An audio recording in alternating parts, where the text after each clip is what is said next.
সেটা বাচ্চার পেটে গিয়ে হজম হয় না। বাচ্চার ল্যাকটেজ এনজাইমের অভাব যদি থাকে তাহলে এই ধরনের সমস্যা হয়। এবং যে কোনো দুধের, যে কোনো বাইরের দুধ বলুন, মায়ের দুধ বলুন, যে কোনো দুধের ল্যাকটোজ কম্পোনেন্ট ওর পেটের মধ্যে যখন পড়ছে, সেই ল্যাকটোজ গুলো ফার্মেন্টেড হয়ে ওর পেটের মধ্যে ডিস্টেনশন অর্থাৎ পেটে ফোলা এবং পেটে ব্যথা এই সমস্ত জিনিসপত্রগুলো তৈরি করছে। এই ল্যাকটোজ ফার্মেন্ট হওয়ার পরে যেটা তৈরি হয় সেটা হচ্ছে প্রচুর পরিমাণে অ্যাসিড, এবং এই অ্যাসিডের জন্য বাচ্চার পায়খানার রাস্তাটা কিন্তু এরকম লাল হয়ে যায়, কারণ পায়খানা যেটা বেরোচ্ছে সেটা অ্যাসিডিক পায়খানা।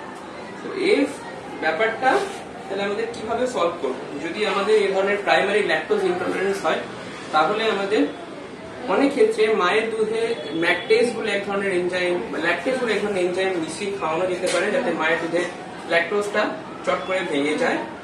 এবং যদি মায়ের দুধ ঠিকঠাক না হয় বা মায়ের দুধে ল্যাকটেজ এনজাইম মিশিয়ে অসুবিধা হচ্ছে, তাহলে সেক্ষেত্রে আমাদের বাইরে যে সমস্ত ল্যাকটোজ ফ্রি দুধ সেগুলো কিন্তু ব্যবহার করতে হবে। এই বাচ্চার ক্ষেত্রে আমরা একটা ল্যাকটোজ ফ্রি দুধ শুরু করেছি। শুরু করার পরে ওর পায়খানার পরিমাণটা একটু কমেছে, মায়ের দুধ এখনো খাচ্ছে এবং মায়ের দুধে আমরা এখন ল্যাকটেজ এনজাইম মেশানো শুরু করব।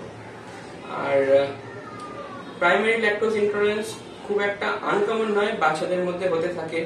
বাচ্চারা জন্মের পর থেকে প্রচুর পরিমাণে পেটে ব্যথা করছে, কান্নাকাটি করছে, সেই জন্য এই বাচ্চার ক্ষেত্রে এক্সেসিভ হচ্ছিল। এবং সাইন্স এই সমস্ত জিনিসই, যে আপনার বাচ্চা খাওয়ার পর পেট ফুলে যাচ্ছে, সারাক্ষণ কাঁদতে থাকছে এবং পটি করতে করতে আপনার বাচ্চার পেছনটা খুব লাল হয়ে পড়ছে।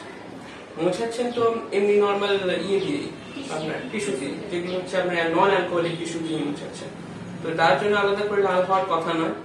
লাল হচ্ছে কারণ পায়খানাতে প্রচুর পরিমাণে অ্যাসিডস আছে, সেটার জন্য।